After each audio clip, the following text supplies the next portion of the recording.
61A Lecture Number 20, Announcements. Homework 5 is posted. It's due on Thursday. The ANTS project is now posted. It's due a week from Friday, but you have to get going this week if you want full credit, because there's one checkpoint for getting Phase 1 finished by this Friday. Another checkpoint for getting Phase 2 finished by next Tuesday. And if you finish the whole thing by next Thursday, you get an early submission bonus point.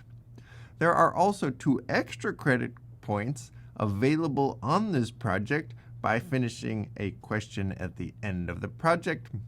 And this semester, we've shortened the amount of code you have to write in order to get these extra credit points quite a bit.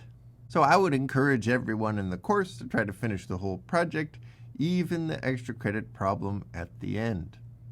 The project is to create a game inspired by Plants vs. Zombies called Ants vs. Some Bees.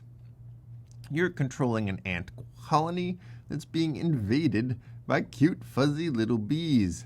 And your job is to harvest enough food using these harvester ants in order to build up some protection for your colony. So here I have a bunch of harvester ants, which means I can create ants that throw leaves at the bees. And by throwing leaves at the bees, you can protect your colony.